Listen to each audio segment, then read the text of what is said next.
নমস্কার প্রিয় শিক্ষার্থীরা, কেমন আছো তোমরা? সবাই নিশ্চয়ই ভালো আছো।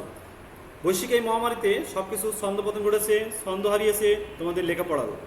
তবু জীবন তার স্বাভাবিক গতিতেই এগিয়ে চলেছে। সবকিছু একদিন স্বাভাবিক হয়ে যাবে এই প্রত্যাশায় চলো আজকের ক্লাস আমরা শুরু করি। ক্লাস শুরুর আগে আমি ধন্যবাদ জানাতে চাই যশোর জেলা শিক্ষা অফিসকে এবং যশোরের সুযোগ্য জেলা প্রশাসক মহোদয়কে এবং যশোর সিটি কেবলকে, যাদের ঐকান্তিক প্রচেষ্টার ফলে আজ শিক্ষক এবং ছাত্রছাত্রীদের মধ্যে একটা সেতুবন্ধন তৈরি হয়েছে। তো ঠিক আছে শিক্ষার্থীরা, চলো আমরা আমাদের ক্লাসে চলে যাই। আমি শিমুল মণ্ডল, সহকারী শিক্ষক, মধুসূদন তারাপ্রসন্ন বালিকা বিদ্যালয় ও কলেজ, যশোর। আজকে আমি তোমাদের ষষ্ঠ শ্রেণীর বাংলা প্রথম পত্র পড়াবো। পাঠের বিষয় হলো মাদার তেরেসা। দেখো তোমরা এখানে একটা স্লাইড, একটা ছবি দেখতে পাচ্ছ। ছবিটিতে অনেকগুলো ছবি দেওয়া আছে একটা ছবির মধ্যে। এই সবগুলো ছবি একটা ব্যক্তিরই, তিনি হলেন মাদার তেরেসা। আর এই মাদার তেরেসা গল্পটি লিখেছেন সঞ্জিতা খাতুন। দেখো, মানুষকে ভালোবাসবে, এটাই স্বাভাবিক, কিন্তু সবসময় তেমন একটা দেখা যায় না। আবার বিভিন্ন যুগে এমন মানুষও পৃথিবীতে আসেন যারা মানুষের সেবাতেই মন প্রাণ সব ঢেলে দেন, ভালোবাসা দিয়ে জয় করে নেন দুনিয়াকে। মা তেরেসা ছিলেন তেমনি একজন অসাধারণ মানবদরদী। এই পাঠে আমরা কি শিখব? শিক্ষণ ফলটা কি? এই পাঠ শেষে শিক্ষার্থীরা কী কী বিষয় জানতে পারবে? লেখক পরিচিতি উল্লেখ করতে পারবে, নির্বাচিত অংশটুকু শুদ্ধ উচ্চারণে পড়তে পারবে, নতুন শব্দগুলো অর্থসহ বাক্য ও অনুচ্ছেদ গঠন করতে পারবে, মা তেরেসার সেবাকর্ম বর্ণনা দিতে পারবে। দেখো তোমরা পাশে একটা ছবি দেখতে পাচ্ছ। তোমরা কি বলতে পারবে যে পাশের ছবিটি কার ছবি? নিশ্চয়ই বলতে পারবে।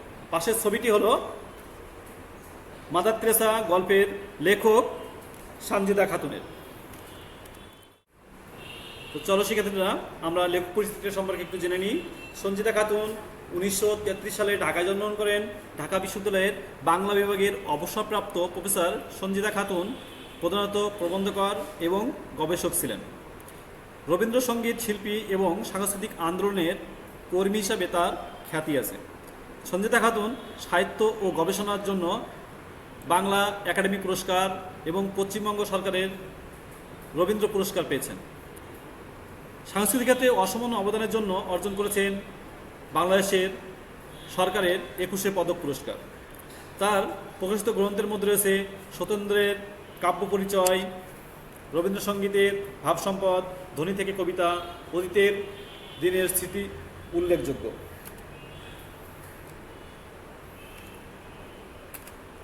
দেখো পাশে একটা তোমরা ছবি দেখতে পাচ্ছ। তোমরা কি বলতে পারবে ছবিটি কার ছবি? অবশ্যই বলতে পারবে।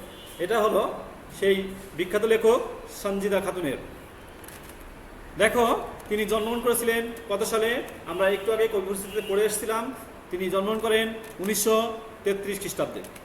আমরা তার উল্লেখযোগ্য গ্রন্থগুলো আরেকটু দেখার চেষ্টা করি। ধ্বনি থেকে কবিতা, অতীত দিনের স্মৃতি, রবীন্দ্রসঙ্গীতের ভাবসম্পদ, সত্যেন্দ্রের কাব্য পরিচয়। এবার আমরা এই অধ্যায়ের কিছু গুরুত্বপূর্ণ শব্দার্থগুলো একটু আমরা জেনে নেব। দেখো তোমাদের এই পাঠে যে শব্দার্থগুলো আছে, শব্দার্থগুলো একটু দেখার চেষ্টা করো।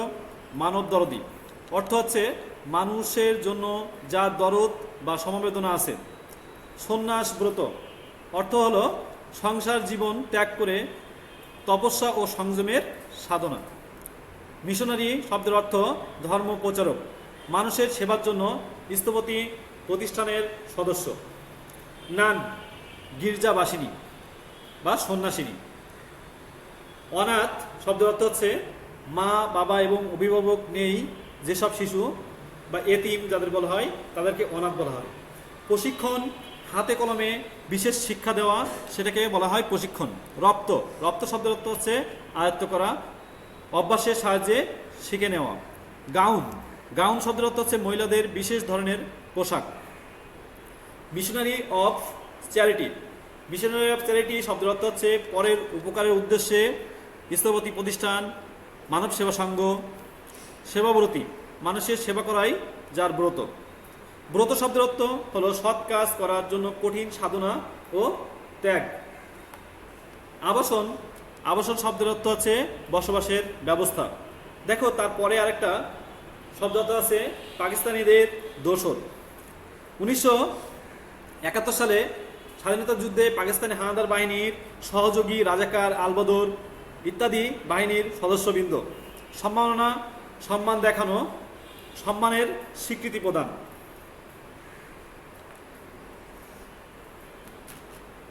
দেখো তোমরা পাশে একটা ছবি দেখতে পাচ্ছ, ছবিটা হলো মাদার তেরেসার। তার আসল নাম ছিল আগনেস গঞ্জা বোজাজিউ। তিনি ছিলেন একজন আলবেনীয় বংশোদ্ভূত ভারতীয় ক্যাথলিক সন্ন্যাসী ও ধর্ম প্রচারক।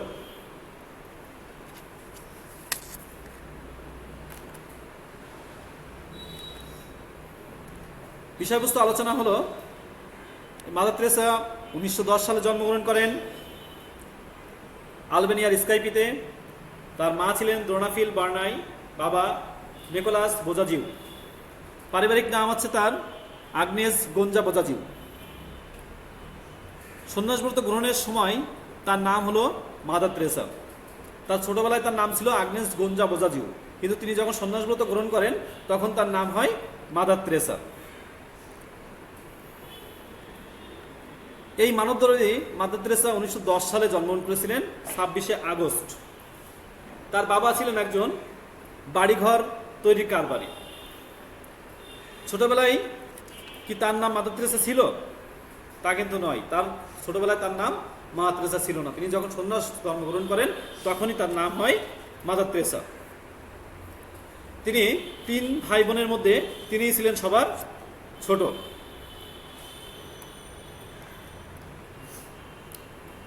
তোমরা পাশে একটা ছবি দেখতে পাচ্ছ,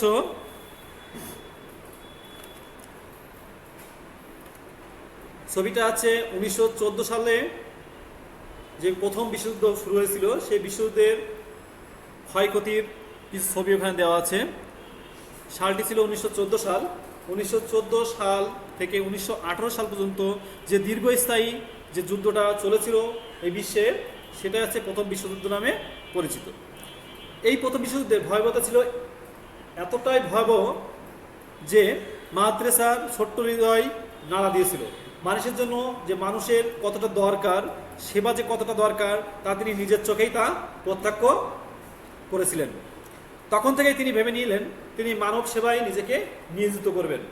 মাত্র 18 বছর বয়সেই সেই মানব সেবায় নিজেকে বিলিয়ে দেওয়ার শপথ গ্রহণ করেন। যোগ দিলেন লরেটো সিস্টার্স নামে একটি মিশনারি দলে। এটা ছিল ভারতের দার্জিলিংয়ে অবস্থিত।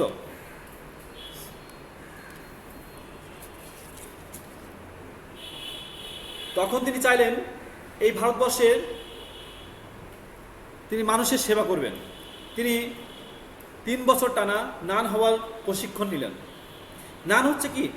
নান শব্দ অর্থ হচ্ছে সন্ন্যাসী। যারা সন্ন্যাসী গ্রহণ করেন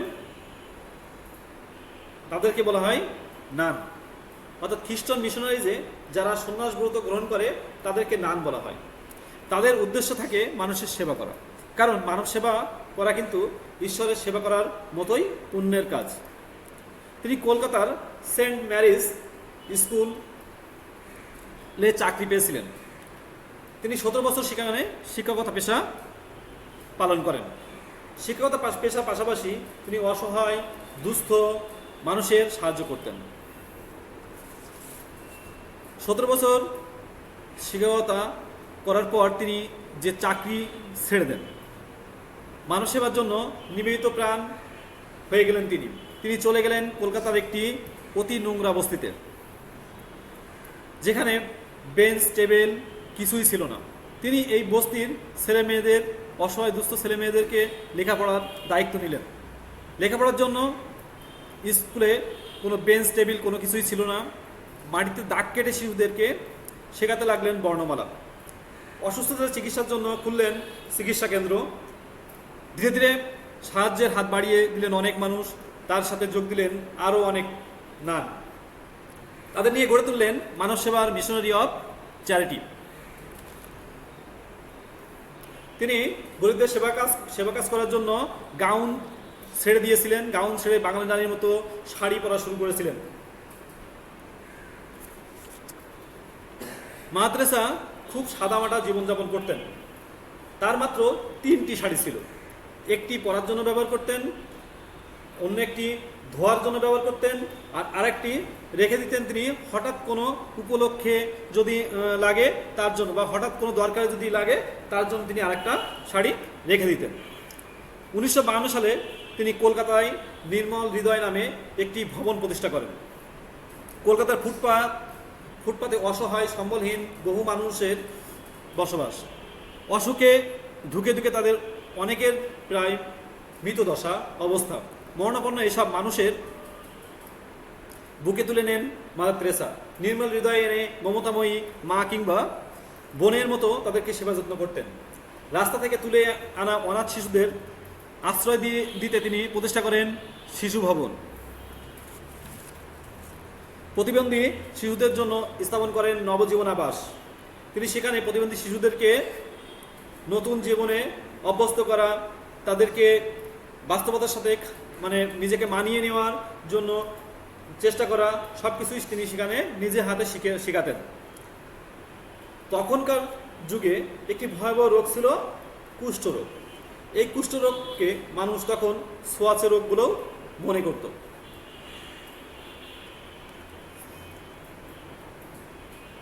কেউ কেউ তার কাছে যেত না যে তারও কুষ্ঠ হতে পারে এটা ভেবে।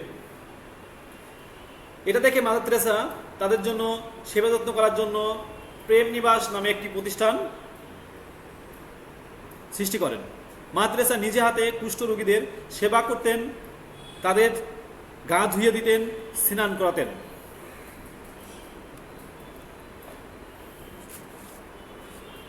এই মাদার তেরেসা শুধুমাত্র ভারতের মানুষের সেবাই নিয়োজিত ছিলেন না। 1971 সালে যখন আমাদের দেশে মহান মুক্তিযুদ্ধ শুরু হয়েছিল, পাকিস্তানি দোসরদের নির্যাতনের শিকার হয়ে এদেশ থেকে 1 কোটির অধিক মানুষ ভারতে শরণার্থী হিসেবে আশ্রয় নিয়েছিল। এই যুদ্ধকালীন সময়ে এই 1 কোটি মানুষের শরণার্থী শিবিরে দুর্গত মানুষের সেবায় কাজ করেন মাদার তেরেসা। তিনি মানুষের পাশে দাঁড়ান। আর সর্বশেষ দেশ যখন স্বাধীন হয় 1972 সালে তিনি প্রথম ঢাকায় আসেন। সর্বপ্রথম তিনি আমাদের এই বাংলায় আসেন 1972 সালে। বাংলাদেশে শুরু করেন তার মিশনারি অফ চ্যারিটির সেবা কাজও। ঢাকা ইসলামপুরে তার প্রথম শাখা গড়ে তোলেন তিনি। সেখানে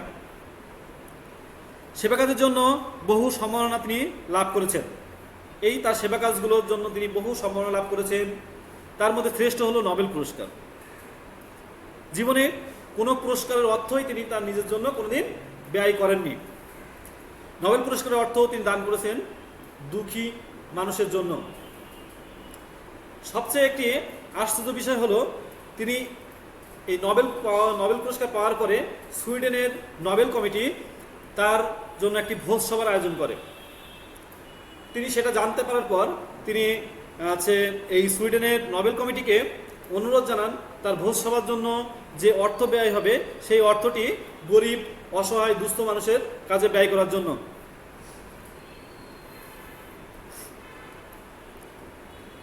এসো আজকের পাঠের নতুন শব্দসমূহগুলো আমরা একটু জেনে নিই।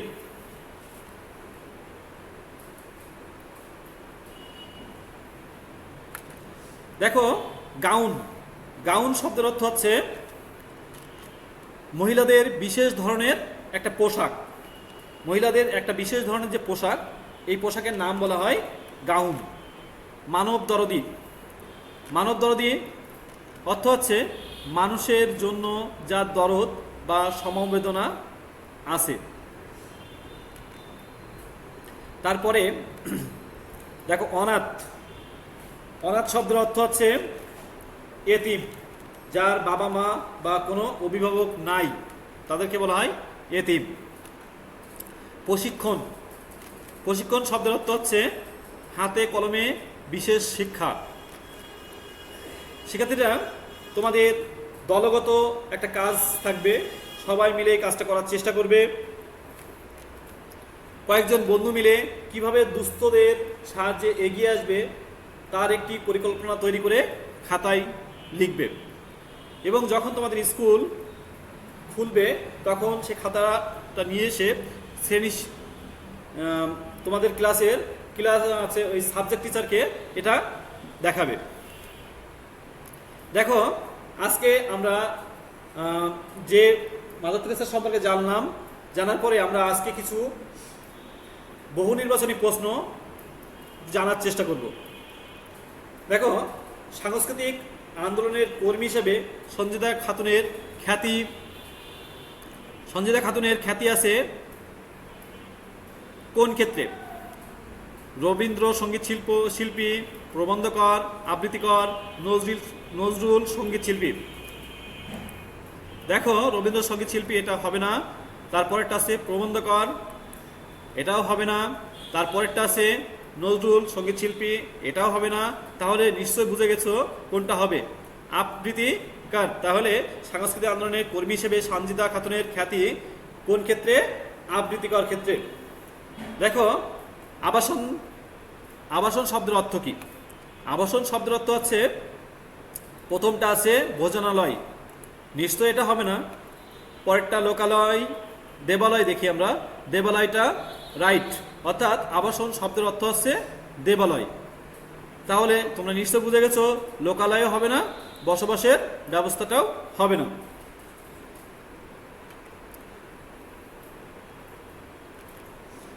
এরপরে নিচের উদ্দীপকটি পড়ে সংশ্লিষ্ট প্রশ্নের উত্তর দেওয়ার চেষ্টা করো। নারী শিক্ষার অগ্রপথিক বেগম রোকেয়া, তিনি পিছিয়ে পড়া নারীদের শিক্ষার আলো দেখাতে অক্লান্ত পরিশ্রম করেছেন। তার এই সেবা নারী সমাজকে এগিয়ে নিতে গুরুত্বপূর্ণ ভূমিকা রেখেছে। উদ্দীপকের সাথে মাদার তেরেসার রচনার সাদৃশ্যপূর্ণ দিক কোনটি? কতে আছে পারিবারিক উন্নয়ন, এটা হবে না। 2 নম্বর আছে মেধার বিকাশ, এটাও হবে না। গ নাম্বার তোমরা নিশ্চয় বুঝে গেছো যে সঠিক উত্তর কোনটি, মানব সেবার উন্নয়ন বা মানব সেবা। ঘ নাম্বার নিজের উন্নয়ন, এটাও হবে না।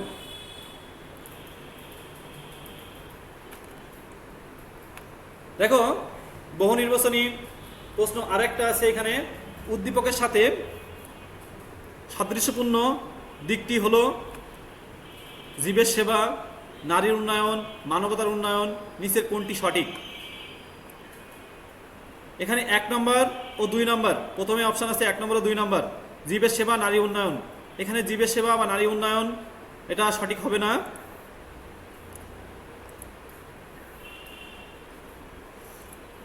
এরপরে আছে 2 নম্বর আর 3 নম্বর। 2 নম্বরে আছে নারীর উন্নয়ন, 3 নম্বর আছে মানবতার উন্নয়ন, এটাও হবে না। আমরা গ নম্বরে এসে পাচ্ছি জীবের সেবা করা, আরেকটা আছে মানবতার উন্নয়ন করা, এটাও হবে না। তাহলে আমরা বুঝে গেছি যে সঠিক উত্তর কোনটি।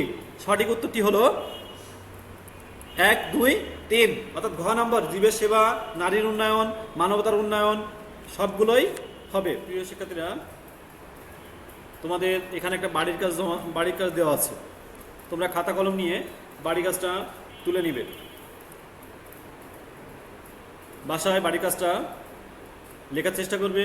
যখন স্কুল খুলবে তখন তোমাদের স্কুলের যে বিষয়ভিত্তিক যে স্যার আছেন বাংলার, তাকে তোমরা বাড়ির কাজটা দেখাবে। দেখো, বাড়ির কাজটা হলো মাদার তেরেসা শৈশবে মানব সেবার চেতনা তোমাকে কিভাবে অনুপ্রাণিত করেছে তা সর্বোচ্চ 10টি বাক্যে লেখো। মাদার তেরেসা শৈশবে যে মানব সেবা করতেন, সেই যে চেতনা, এই চেতনাটা তোমাকে কিভাবে অনুপ্রাণিত করেছে, এটা সম্পর্কে তোমার 10টা বাক্য লিখতে হবে। দেখো শিক্ষার্থীরা, এই যে মহিষী নারী মাদার তেরেসা, তিনি মারা যান 1997 সালের 5ই সেপ্টেম্বর। এই মহিষ নারী আমাদের জন্য রেখে গেছেন তার দেখানো পথ, আর তার সেই দেখানো পথের মাধ্যমেই তিনি আজ আমাদের মাঝে অমর হয়ে আছেন। মানব সেবার কথা বলতে গেলে আজ আমরা তার নামই সবার প্রথমে স্মরণ করি, আর তাই এই জন্যই তিনি কি হয়ে আছেন, আমাদের কাছে অমর হয়ে আছেন। আমরা চেষ্টা করব যেন আমরা তার দেখানো পথে একটু হলেও চলতে পারি, যে যার জায়গা থেকে একটু হলেও যাতে মানব সেবাটা করতে পারি। প্রিয় শিক্ষার্থী, তোমরাও চেষ্টা করবে মাদার তেরেসার মতো মানুষের সেবায় কাজ করার। যার যতটুকু সামর্থ্য আছে ততটুকু মানুষ সেবার জন্য কাজ করার চেষ্টা করবে। যদি সম্ভব না হয়, তুমি তোমার বন্ধু, তোমার বান্ধবীকে এই মানব সেবার জন্য অনুপ্রাণিত করবে, যাতে তারাও মানব সেবায় এগিয়ে আসে। কারণ মানব সেবার মধ্যে দিয়েই, সব ধর্মের মধ্যেই রয়েছে, মানব সেবার মধ্যে দিয়েই কিন্তু ঈশ্বর বা সৃষ্টিকর্তার সেবা করা সম্ভব। তো শিক্ষার্থীরা, আজ এ পর্যন্ত। তোমরা সবাই ভালো থাকবে, সুস্থ থাকবে, সামাজিক দূরত্ব মেনে চলাচল করবে, আর বাসায় পড়াশোনা করবে। ধন্যবাদ সবাইকে।